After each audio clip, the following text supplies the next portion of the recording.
பொன்மனச் செம்மல் புரட்சித் தலைவர் டாக்டர் எம்ஜிஆரின் 107ஆம் ஆண்டு பிறந்த நாளை முன்னிட்டு அஇஅதிமுக பொதுச் செயலாளர் புரட்சித்தாய் சின்னம்மா சென்னை தீநகர் இல்லத்தில் அலங்கரித்து வைக்கப்பட்டிருந்த புரட்சித் தலைவரின் திருவுருவப் படத்திற்கு மலர் தூவி மரியாதை செலுத்தினர்.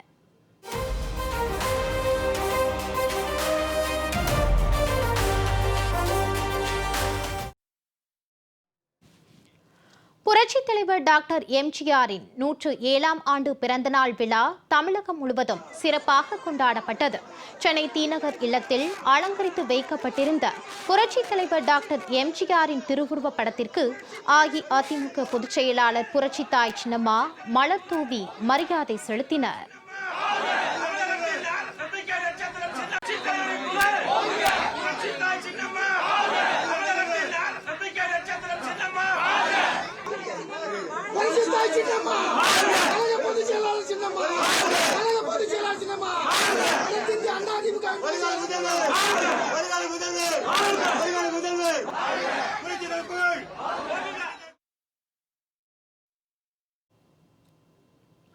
தமிழக சட்டமன்ற முன்னாள் அரசு கொறடா PM நரசிம்மன், முன்னாள் அமைச்சர் M ஆனந்தன், வேலூர் மாவட்ட கழக முன்னாள் செயலாளர் LKMB வாசு, திருநெல்வேலி மாநகர் மாவட்ட தகவல் தொழில்நுட்ப பிரிவு இணை செயலாளர் VR வெண்மதி, மதுரவாயல் முன்னாள் நகர்மன்ற தலைவர் ஆலப்பாக்கம் ஜீவானந்தம், பூவிருந்தவள்ளி நகர கழக செயலாளர் பூவைத்து கந்தன், திருவள்ளூர் வடக்கு மாவட்ட MGR இளைஞரணி தலைவர் எல்லாபுரம் L ரஜினி, விழுப்புரம் மாவட்டம் அம்மா பேரவை இணை செயலாளர் திண்டிவனம் முகமது ஷெரீப், திருவெண்ணைநல்லூர் ஒன்றிய கழக செயலாளர் பெரிய செவளை ஜெயக்குமார், பரங்கிமலை முன்னாள் ஒன்றிய கழக செயலாளர் மேடவாக்கம் S காளிதாஸ், தென்சென்னை மாவட்ட கழக துணை செயலாளர் வேளச்சேரி S சின்னதுரை, திருவள்ளூர் கிழக்கு மாவட்ட அம்மா பேரவை இணை செயலாளர் சோழவரம் G ராஜேந்திரன், மத்திய சென்னை மாவட்ட மகளிர் அணி இணை செயலாளர் J விஜயலட்சுமி, சேலம் மாவட்ட மீனவரணி செயலாளர் எடப்பாடி சுரேஷ், விருகை பகுதி மகளிர் அணி செயலாளர்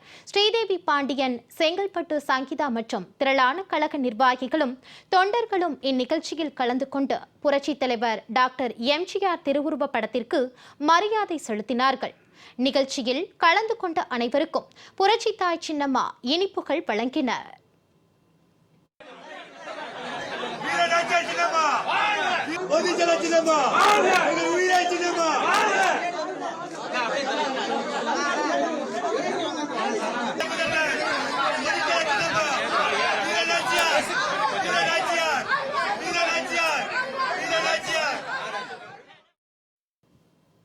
பொன்மனச் செம்மல் புரட்சித் தலைவர் எம்ஜிஆரின் 107வது பிறந்த நாளை முன்னிட்டு அனைத்திந்திய அண்ணா திராவிட முன்னேற்றக் கழக பொதுச் செயலாளர் புரட்சித்தாய் சின்னம்மா சென்னை தீநகர் இல்லத்தில் அலங்கரித்து வைக்கப்பட்டிருந்த புரட்சித் தலைவர் எம்ஜிஆரின் திருவுருவ படத்திற்கு மலர் தூவி மரியாதை செலுத்தினர். தொடர்ந்து கழக நிர்வாகிகள் மற்றும் தொண்டர்கள் புரட்சித்தாய் சின்னம்மாவிடம் பொங்கல் வாழ்த்து பெற்று புகைப்படம் எடுத்துக் கொண்டனர்.